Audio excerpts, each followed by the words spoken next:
ये आदमी कोई आम इंसान नहीं, ये है बिजनेस की दुनिया का चालाक बादशाह। जहां लोग पार्क में कबूतरों को दाना डालने आते हैं, वहीं ये जनाब आते हैं अपना माल उठाने। असल में इसने खोली है भुना हुआ कबूतर की दुकान। नाम छोटा लेकिन आइडिया बड़ा, क्योंकि यहाँ माल खरीदा नहीं जाता, पार्क से सीधा सप्लाई आता है। अगले दिन फिर वही पार्क, वही टोकरी और वही मासूम चेहरा। वो पहले आराम से ब्रेड तोड़कर खाने लगता है और बगल में बैठी बूढ़ी अम्मा से बड़े प्यार से कबूतरों पर चर्चा करने लगता है। अरे अम्मा, आपके कबूतर कितने प्यारे हैं। अम्मा हंसते हुए बोली, हाँ बेटा, रोज दाना डालती हूँ। जैसे ही अम्मा अपने बूढ़े पति से बातों में लगती है, वो चालाक आदमी धीरे धीरे अपनी टोकरी के अंदर दाना बिखेर देता है और फिर बैठ जाता है। शिकारी की तरह इंतजार में अम्मा कहती हैं, अरे लगता है कबूतर घट गए हैं। पति बोले, गिन के देख जरा। अम्मा गिनती शुरू करती है। उधर एक मोटा कबूतर टोकरी के पास आ जाता है। आदमी मुस्कुराता है, बस अब तू आया। और फिर धप ढक्कन बंद। कबूतर अंदर, अम्मा अभी भी गिनती में लगी है और ये जनाब आराम से उठते हैं, टोकरी कंधे पर रखते हैं जैसे कुछ हुआ ही नहीं और चलते बनते हैं अपने रेस्टोरेंट की ओर। कुछ ही देर में वो कबूतर जो पार्क में दाना चुग रहा था, अब तवा पर सिक रहा है। गर्मा गर्म खुशबूदार भुना हुआ पिज़्ज़ा। इस आदमी को कहते हैं असली बिजनेस माइंड। ना इन्वेस्टमेंट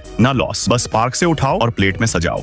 ये आदमी कोई आम इंसान नहीं, ये है बिजनेस की दुनिया का चालाक बादशाह। जहां लोग पार्क में कबूतरों को दाना डालने आते हैं, वहीं ये जनाब आते हैं अपना माल उठाने। असल में इसने खोली है भुना हुआ कबूतर की दुकान। नाम छोटा लेकिन आइडिया बड़ा, क्योंकि यहाँ माल खरीदा नहीं जाता, पार्क से सीधा सप्लाई आता है। अगले दिन फिर वही पार्क, वही टोकरी और वही मासूम चेहरा। वो पहले आराम से ब्रेड तोड़कर खाने लगता है और बगल में बैठी बूढ़ी अम्मा से बड़े प्यार से कबूतरों पर चर्चा करने लगता है। अरे अम्मा, आपके कबूतर कितने प्यारे हैं। अम्मा हंसते हुए बोली, हाँ बेटा, रोज दाना डालती हूँ। जैसे ही अम्मा अपने बूढ़े पति से बातों में लगती है, वो चालाक आदमी धीरे धीरे अपनी टोकरी के अंदर दाना बिखेर देता है और फिर बैठ जाता है। शिकारी की तरह इंतजार में अम्मा कहती हैं, अरे लगता है कबूतर घट गए हैं। पति बोले, गिन के देख जरा। अम्मा गिनती शुरू करती है। उधर एक मोटा कबूतर टोकरी के पास आ जाता है। आदमी मुस्कुराता है, बस अब तू आया। और फिर धप ढक्कन बंद। कबूतर अंदर, अम्मा अभी भी गिनती में लगी है और ये जनाब आराम से उठते हैं, टोकरी कंधे पर रखते हैं जैसे कुछ हुआ ही नहीं और चलते बनते हैं अपने रेस्टोरेंट की ओर। कुछ ही देर में वो कबूतर जो पार्क में दाना चुग रहा था, अब तवा पर सिक रहा है। गर्मा गर्म खुशबूदार भुना हुआ पिज़्ज़ा। इस आदमी को कहते हैं असली बिजनेस माइंड। ना इन्वेस्टमेंट ना लॉस, बस पार्क से उठाओ और प्लेट में सजाओ।